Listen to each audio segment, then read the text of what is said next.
नमस्कार। मैं नीरू भारद्वाज भृगु ज्योतिष केंद्र से आज आपके लिए एकादशी के व्रत का महत्व एवं एकादशी आपको किस प्रकार करनी चाहिए और किन किन नियमों का पालन करना चाहिए, इन सब बातों के बारे में आपको बताने जा रही हूँ। जैसा कि आप जानते ही हैं कि एकादशी का व्रत हम सबके लिए बहुत महत्वपूर्ण है। आप में से बहुत से लोग एकादशी रख भी रहे होंगे, परंतु एकादशी का व्रत करते समय आपको किन किन बातों का ध्यान रखना चाहिए और ऐसे किन नियमों का पालन करना चाहिए कि आप एकादशी का जो व्रत है वो संपूर्ण रूप से आपका सफल हो सके। इसके लिए सबसे पहले आपको इन नियमों का पालन करना होगा। आप ध्यान रखिएगा कि जो एकादशी है वो दशमी की रात से ही शुरू हो जाती है, अर्थात दशमी, एकादशी और द्वादशी तीनों का मिश्रण एकादशी होती है। हम क्या करते हैं कि हम ज्यादातर जो लोग हैं वो एकादशी के दिन ही एकादशी का व्रत करते हैं। ऐसे में आपको क्या करना है, सपोज कुछ लोग जो है 3 दिन तक एकादशी का व्रत नहीं चला सकते, ऐसे में एकादशी का व्रत कर रहे हैं और एकादशी के दिन ही कर रहे हैं, तो सबसे पहले आपको सबसे ज्यादा ध्यान देने योग्य बात यह है कि आप दशमी के दिन, जी हाँ, दशमी के दिन चावल का ग्रहण मत कीजिएगा। शाम को जितना भी हो सके फल प्रयोग कीजिए। ऐसा करने से आपका शरीर हल्का हो जाएगा और आपका ध्यान जो है माधव की पूजा में लगेगा। अब एकादशी के दिन आपको करना क्या है, एकादशी के दिन आपको सुबह उठकर स्नान इत्यादि करके पीले वस्त्र धारण करने चाहिए। पीले रंग के फूल, पीले रंग के फल भगवान माधव को अत्यधिक प्रिय होते हैं, आपको उन्हें भगवान को समर्पित करना चाहिए। इसके अतिरिक्त तुलसी का पत्ता भगवान माधव को बहुत प्रिय होता है। जी हाँ, तुलसी का पत्ता, यह आप चाहे तो रोज अपने आप से पूजा में इसको प्रयोग कीजिए। इसका होगा क्या, इस तुलसी के पत्ते को प्रयोग करने के पश्चात आप देखेंगे कि भगवान माधव जो है आप पर अत्यधिक प्रसन्न होंगे।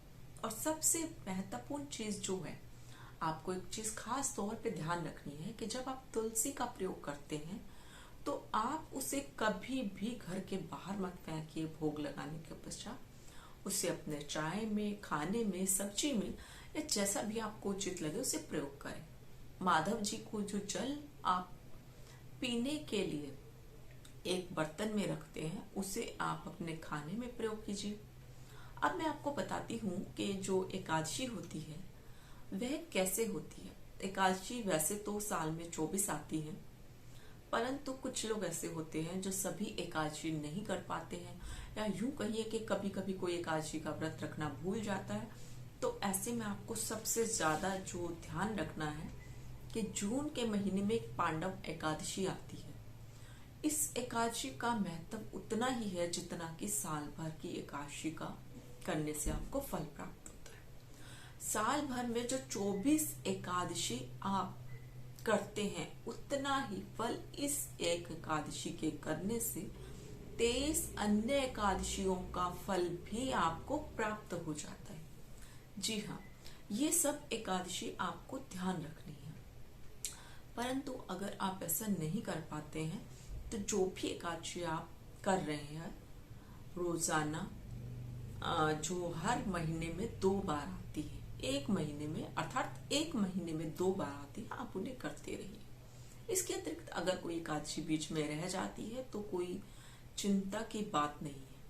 अब मैं आपको एक खास बात और बता रही हूँ कि जो लोग इस्कॉन मंदिर से जुड़े हुए हैं, या यूं कहिए कि जो इस्कॉन मंदिर के साथ साथ अपना नाम जोड़ रहे हैं, जो इस्कॉन मंदिर के साथ कार्यरत हैं, वो लोगों के लिए खास तौर पे एक इस्कॉन मंदिर वालों के जो नियम है उनके अनुसार आपको बता रही हूँ कि माधव जी की इस दिन कम से कम 25 माला का जाप वो लोग अवश्य करें। वैसे तो सभी को ही पूजा कीर्तन करना चाहिए, इस दिन सभी को पूजा में ध्यान देना चाहिए, परंतु ऐसा सभी के साथ संभव नहीं है। तो आप जिस समय भी फ्री हो, जिस समय आपको लगे कि मेरे पास दिन में 1 घंटा, आधा घंटा है, उस समय आप पूजा कीजिए, अर्चना कीजिए। दिन में किसी भी समय आप भगवान का जाप कीजिए। यह जरूरी नहीं है कि आप माला ही जपें, आप माला नहीं जप सकते हैं तो आप माधव जी के भजनों को सुनिए, उनकी पूजा कीजिए। गीता का 15वां अध्याय जो बहुत महत्वपूर्ण है, यदि कोई व्यक्ति गीता का 15वां अध्याय एकादशी के दिन करता है तो आपको बता दूं कि उसका महत्व उतना होता है जितना आपके जाप का होता है। और आपको जो बातें उसमें गीता के अध्याय में पढ़ने के पश्चात पता चलेंगी, शायद आपको ना मालूम हो कि गीता का 15वां अध्याय में कुछ ऐसे श्लोक दिए गए हैं जो भगवान माधव जी की आराधना के लिए अति उपयोगी है, साथ साथ हमें एकादशी के व्रत के महत्व का कारण बताते।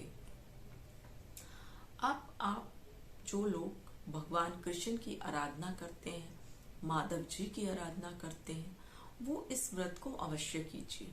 ऐसा करने से आपके पापों का नाश हो जाएगा।